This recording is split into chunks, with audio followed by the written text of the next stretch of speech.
You know, sometimes when it comes to your health, and especially your heart health, knowing some simple information can make all the difference. Dr. Shoba joins us this morning to encourage all of us to know our medicines. 3 words, but very impactful, especially on your health. Absolutely. Let's talk about knowing your medicines. It's just not knowing what you're taking, but why you're taking it, isn't it? I think that will help compliance if you know what you're doing and why you're doing it and know what to look out for as far as side effects, then I think you can do your body a lot of good. Do you think that a lot of folks, you know, we were talking about this just a minute ago, there's like a big discrepancy. Some folks take not enough medicine, some people take too much. And it's trying to find that middle ground where you need to be. That's right. And when I'm sitting in my office, you know, I'll have these patients, diverse group of patients. You know, in one patient I go after list of pills, and they're taking a handful of pills in the morning, at lunch, and at dinner time. And then there's other groups of patients where even if they have a drug that's prescribed for him, will not take any of it. And so we have this wide discrepancy. So it's very important for people to understand why they're taking the medicines and why they're... Let me give you an example that will make it very simple. For example, somebody has a condition called atrial fibrillation. That is an irregular rhythm from the upper chamber of the heart. That is known to cause strokes in some people.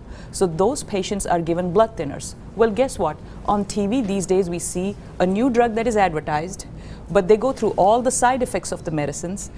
So the patient does not understand the importance of why it's being given. They only remember the side effects, and they quit taking the medicine. Well, lo and behold, this one gentleman came in with a stroke because he did not take his medicine.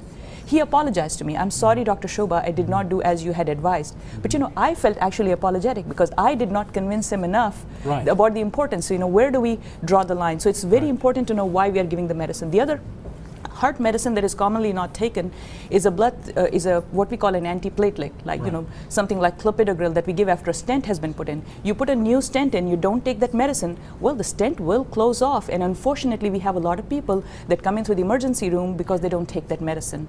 And then on the flip side, we have these patients that take all these medicines, they don't question why they're given to them, and even if it was given for a short period of time, you know, they keep on taking the medicine. And the most commonly abused pills are pain medications, anxiety medicines, sleep medicines, and then these people are on the roads, you know, driving, going about their regular business, and so, you know, there is a lot of non-cardiac complications that can happen from overabuse of some of those kinds of medications. And you got to remember, driving under the influence is just not alcohol. Xanax, other painkillers, things of that nature. You can be under the influence and you should not be driving. Absolutely. And you were talking, you know, you're talking about side effects. I think a lot of folks, you know, especially on TV, we see that list. They start naming off all those things. But when you think about it, and they should make this a little clearer, those side effects don't affect everyone. That's right. You just need to be aware of the side effects. So it happens to you, you are immediately, you know, you go back to your primary care physician and say, or your physician and say, you know what, hey, I'm experiencing some of these side effects. Is there an alternative, or what can I do? Sometimes, you know, cost of medications can be a concern, and some people are too humble to kind of, you know, tell you that in the office that we can't afford it. I wish they would just come out and tell us we'll find alternate meds that works for them. So kind of work with your doctor rather than just stopping the medicine or just keeping on taking the pill, you know, endlessly for years. Dr. Shoba, thank you. Such great information. Just have a conversation with your doctor. That's the best thing. All right. And for more information, go to www.heart.org. Information right there on the bottom of the screen that can help save your life. Just get some simple information. It can make a world of difference.